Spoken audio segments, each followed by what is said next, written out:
Erica, to get us started, give me two truths and a lie, please. All right, let's see. I'm a beauty school dropout. Okay.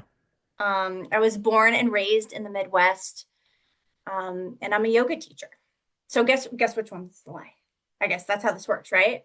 That is it. All right. You're a beauty school dropout, born and raised in the Midwest. What was the third one? And I'm a yoga teacher. And you are a yoga teacher. Well, these are excellent right here. I beauty school dropout. That was a song back in the day, wasn't it? Yes, that's from And the movie Grease. okay, obviously. That Yeah, was obviously from the movie Grease. Everybody knows that. obviously. You know that. Everybody knows that. You're born and raised in the Midwest, and you are a yoga teacher. Okay, all right. Well, unfortunately, I know more about you than I probably should have. So, but regardless, I'm gonna guess that you've never been to beauty school. That is incorrect. I am, in Ah, fact, a beauty school dropout. okay. All right. Well, which I which am. which one is the lie? I was not born and raised in the Midwest. I was born and raised in Arizona. Oh, Yeah. okay. Well, there you Yeah. go. And so your upbringing in Arizona said, you know what I want to do? I want to go to beauty school. Yeah.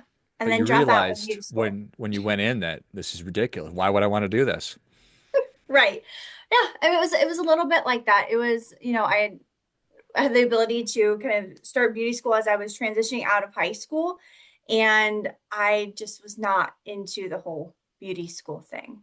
Like it was fun while it lasted, but it was not something I could see myself doing for the rest of my life. Okay. But Yeah. However, yoga, on the other hand, and yoga, on the other hand, that's a totally different story. I love yoga with all of my being, and I'm just happy to be certified and teaching and enjoying that part of my life in addition to all the other things that I do. in addition to all the other things. Well, that is awesome. Well done. You got me. I hope you're proud of yourself, I Erica. am proud of myself. This is a good start to the day, Here we George. go. Here we go. Well, what is top of mind for you right now? I think what is top of mind for me, and it's May, it's Mental Health Awareness Month. It is. And mental health awareness is just an important thing for me to discuss. I mean, I think everybody struggles with something, in their life, and it can weigh on us definitely emotionally and physically and mentally, and you name it. But I think given the work that I do, and I'm focused on financial wellness, and in particular holistic financial wellness, I can't help but think of the way money intersects with our mental health. And so I spent a lot of May really trying to kind of spread that message on how important it is for us to get in a place where if we need it, we can start asking for help, not only with our emotions and our mental health, but also with our big feelings that we have around finances. Because if one improves, the other most certainly can too. Well, I think it's a terrible thing that we struggle with our mental health, but an awesome thing that we're at a point where we can have these conversations fairly openly because the reality is, which you already said, we all struggle with it or all deal with it or all have it or don't have it, depending on what time of day it is. Yeah, absolutely. And I think, there's so much stigma around both mental health and money. Money is still relatively taboo to talk about, as is our mental health. And, I would say conversations around both have improved over the last decade or two, but they're still pretty nascent in the way that we can explore those big feelings around both. And what I deal with, in working with my clients, and I'm happy to deal with this, but there is so much emotion around it, and so much of that is rooted in shame. And shame thrives in isolation. And so if we're dealing with, something on the more mental or emotional side of things, and we're also trying to deal with something on the money side of things, and we're rooted so deep in shame, it's so easy to stay isolated and also not realize that you are in fact not alone in both of these struggles. So shame around money, is that I just haven't been paying attention, I've not been planning, I've not been saving, I've got this debt, it's all of it. It can be a little like that, but I think the biggest distinction we have to make is the distinction between guilt and shame first Huh? to kind of understand that.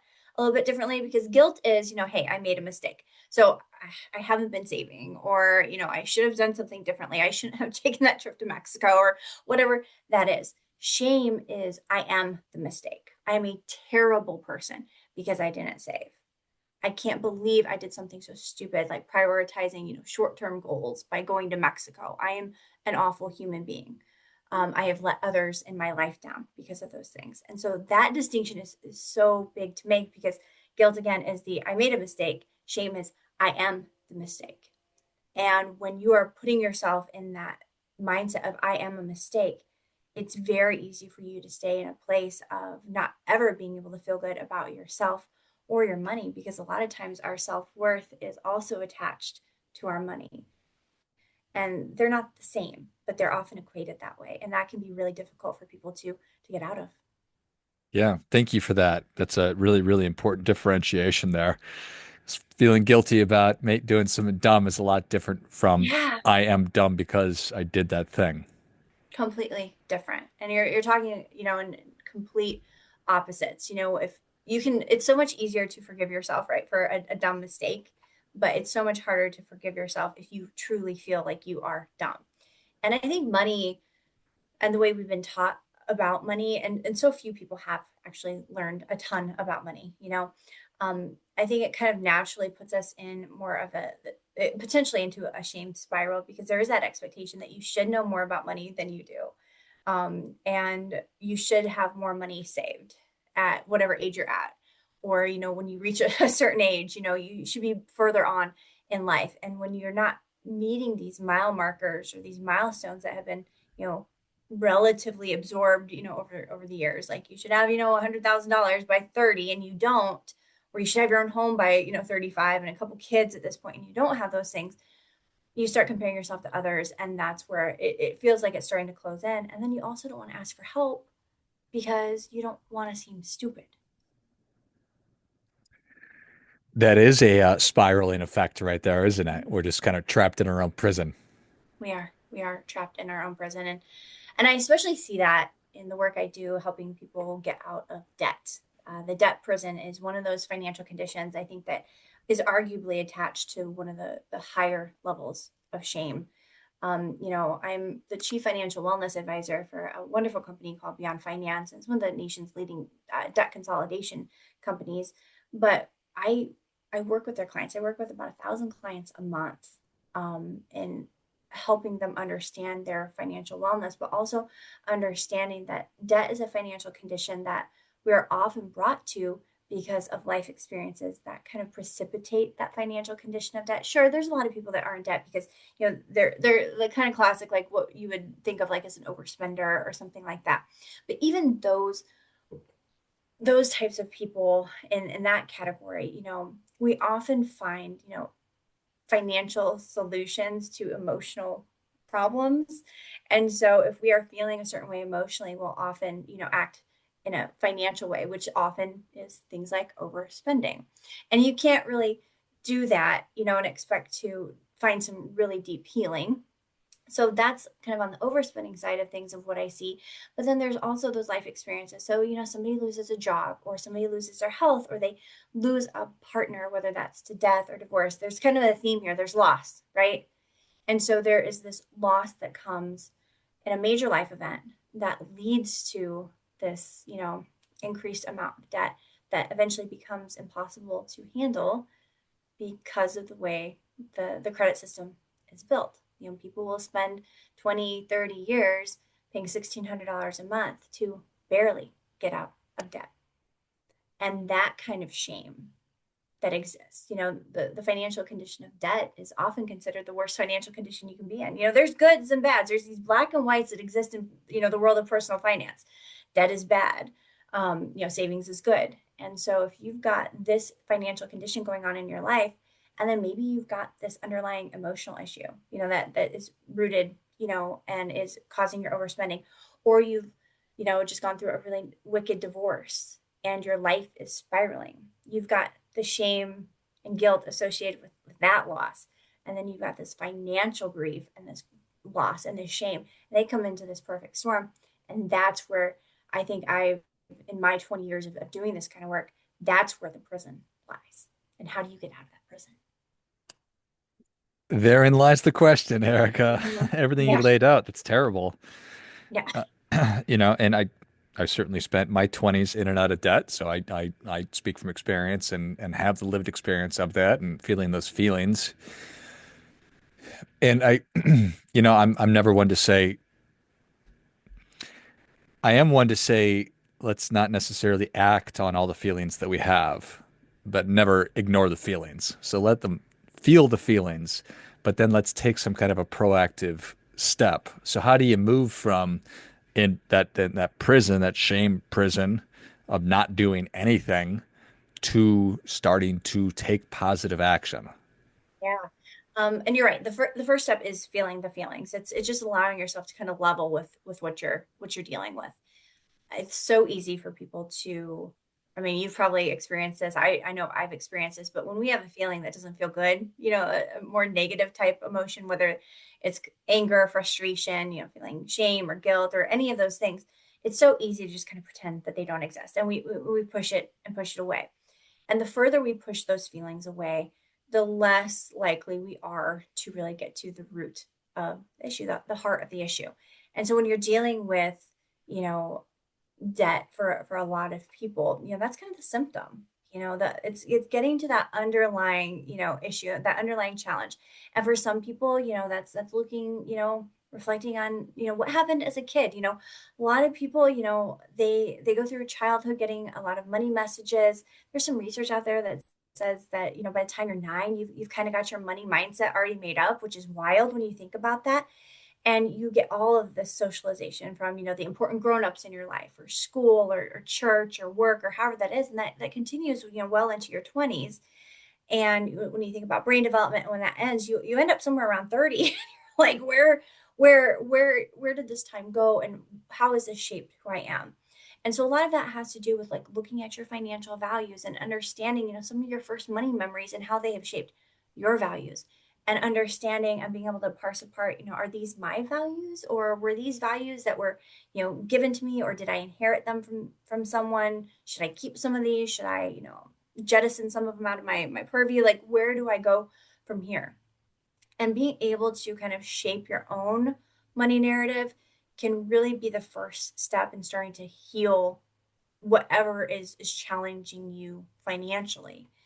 Because a lot of us do make, to your point, money decisions that are emotional, which is not necessarily a bad thing, but there's a difference in making objective and more rational emotional decisions versus making purely emotional decisions. They need to be kind of informed by all of those things, a little bit of logic, a little bit of emotion, a lot of making sense of those two things and how they can make sense together, versus relying strictly on, you know making a financial step based on pure emotion. Whether, and because a lot of times, if you're feeling scared or frustrated, that can lead to a lot of, just decision paralysis, or, not feeling confident enough, or feeling like you can trust yourself enough to do anything, because you've got these big emotions and no real basis other than your emotions to move from. So it's feeling those feelings, it's getting an understanding of where they're coming from, and then moving forward and finding, okay, got the emotions piece kind of working out over here. It might not be all put together,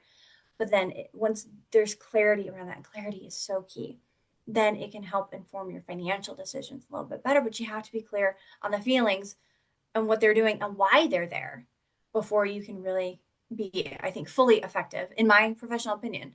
You could be the best person at, the the ins and outs of money and the technical side of it, but I've noticed in 20 years, if you don't have a lock on the feelings and the emotional aspect of it, a lot of the clients I've worked with, they never find that contentment or that fulfillment. Well, I think that that's absolutely right. And it really speaks to my personal experience and having your money mindset formed at such an early age is weird to think about, to your point, but that's how it goes. So many of our beliefs and our limiting beliefs and our positive beliefs were during that time.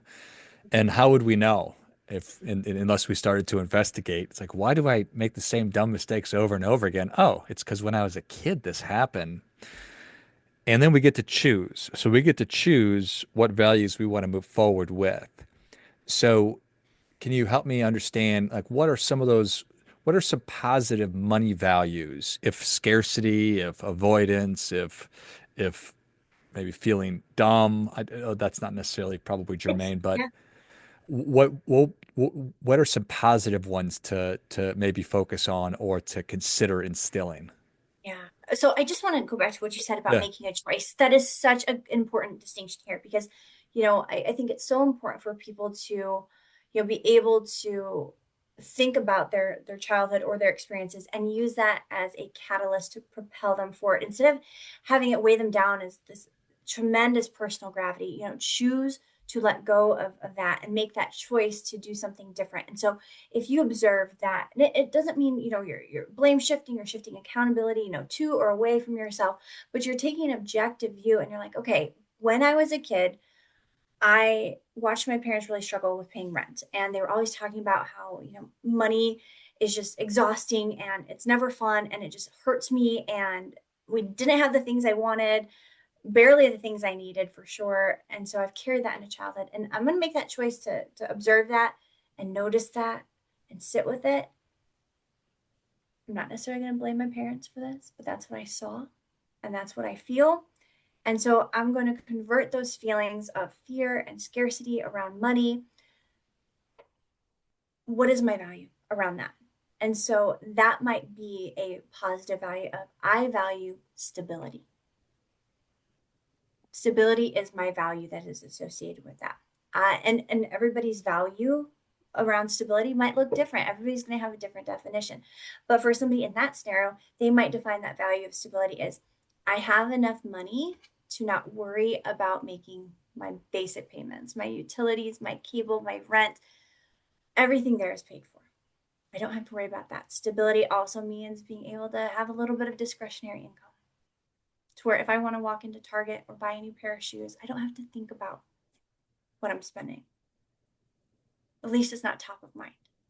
And so being able to take all of those, seemingly negative type of things and translate them into a value that is like stability or even like freedom. I think for people who grew up where, money was tight or maybe money was discussed in ways that, it was like a bad thing. You know, money certainly wasn't a means to freedom. So freedom might mean, I get to go to Disney once a year. And so how am I going to align my financial goals with my values? And I'm a huge believer in building a set of financial values that you can build goals from. I'm not a person who recommends just you can have, starting, you can have some idea of goals, but I think it's so important to link them to your financial values and kind of work backwards, kind of reverse engineer that just a little bit. So when you do go to make decisions, you can think back to your value and say, well, if I spend this much money, on this month, am I going to be able to meet my savings goal so I can go to Disney with my family at the end of the month or whatever that looks like? And it helps you not only keep your emotions in check, but it also, I think, keeps you somewhat objective. It's almost like you're kind of taking an outside view. You're kind of taking yourself outside of the equation. Does this behavior align with this value? And then does that align with this goal?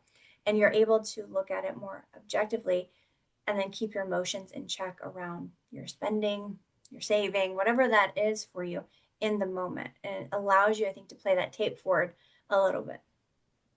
Really good stuff. Really good stuff. Just thinking about how it is that you felt, and if it was that, money was just such a source of stress, and parents couldn't make rent, we could never go on trips, whatever. We were very insecure financially. So how would I like to feel about this? Well, I'd like stability. I'd like the freedom to be able to go to Disney or to go buy a pair of shoes, whatever it might be. And then to take that one step further, I discovered and thought about how I felt, how I currently feel. I thought about how I'd like to feel, and the value associated with how I'd like to feel is stability in this example. And then actually making goals for making that more real in my life. So if it's finding financial stability, a good goal would be I need to get out of this credit card debt. I've got $7,000 credit card debt. I'm working with Erika. She's going to help me put a plan together for getting out of debt. And then I need an emergency fund that's 4 months worth because that's what I figured out. So that's going to take me 2 years, but boy, am I going to feel good about everything when that 2 years is done. Yeah. Yeah, and you're right, it extends to everything. Those pillars of our, personal financial foundation. It's, taking care of our debt. It's taking care of that emergency fund. It's getting maybe a little bit better at budgeting or reining in your overspending. I've worked with people, and myself included, who traditional budgets didn't work well for because I spend emotionally. I know that about myself. It doesn't matter what kind of emotion I feel, if it's happy, sad, somewhere, Sure. in between. I have that tendency as, myself. And in my 20s, especially, I noticed that. And I went through every budgeting technique out there. And it wasn't until I started keeping a money journal in my glove box of my car to help hold me accountable and let me look at my emotions and write them down and be like, okay, I stuck to my list today. I feel really good about that. Or I bring this bag of stuff that I didn't intend to buy, and now I have to report in my money journal that I bought this stuff, and I already feel bad about it. And now I'm too embarrassed to take it back. And I know I'm going to feel really bad about this when the credit card comes. And I'm also really upset that this means I didn't hit my, stability, quota, whatever you want to call that, for the month based on the spending or the emergency fund or paying off the debt. And all those things, work so tightly together. And so that's what I talk about when I play that tape forward. If this behavior isn't going to align with my value and my goal, I need to think about that in the moment of when I'm making that decision. I love it. Well, Eric, you've already given us a lot, but we're ready for that difference making tip. What do you have for us? Okay, so I have a couple. I know you just asked for one, but Hey, the first thing is I want people to remember that the biggest successes in life often come after we've experienced some sort of failure or adversity. And so no matter where you're at in terms of your own personal financial situation, if you're experiencing challenges, know that that is a completely normal thing. I quote Dolly Parton a lot, and she's got this great quote: if you want the rainbow, you've got to put up with the rain. And sometimes it's going to rain, but it's always temporary. And in those moments where it's temporary, but it feels overwhelming, remember that you're not alone in this. There are a lot of people who are struggling not only with their money, but with their mental health and all of those things together. So don't be afraid to ask for some help, whether that's with your emotions, your mental health, your finances, or all of those things. Ask for some help. You're not alone. And it's always temporary. well, I think that is great stuff. That definitely gets a come on, Erica. Yes. If you want the rainbows, you got to put up with the rain. That is awesome. Don't be afraid to ask for help. I mean, our culture, and certainly me, celebrates individualism and personal achievement, personal responsibility, and that's really a value. And we have to be able to ask for help because there's so many people that can help us, that want to help us. And speaking of, Erica, thank you so much for coming on. Where can people learn more about you? How can they engage with you? Yeah, so if you want to connect with me directly, LinkedIn is the best place to find me. I don't have any other social media. I stick to LinkedIn. But if you What a want to learn smart more, decision. I know, right? But if you want to learn more about me and what I do at Beyond Finance, give Beyond Finance a Google search at www.beyondfinance.com. We got a lot of good stuff in our newsroom and on our blog, and lots of resources there if you're interested in learning more. Excellent. Well, if you enjoyed this as much as I did, show Erica your appreciation. Share today's show with a friend who also appreciates good ideas. Go to beyondfinance.com. Check out all the great resources. Find Erica on LinkedIn. I'll certainly link all those in the notes of the show. It certainly strikes me that, well, obviously, based on our conversation, that when we're feeling that shame, as so many of us do, that we do get just trapped in that. And so, working with somebody like Erica and somebody at the team with Beyond Finance is such a valuable thing to get that sometimes a hand up, sometimes a kick in the butt, just whatever it is that you're needing, just the resources that we can all benefit from. So go to beyondfinance.com, check it out, find Erica on LinkedIn, and go from there. Thanks again, Erica. Thank you. Finally, friendly reminder, there's never going to be anybody more interested in your financial success than you are, so act accordingly.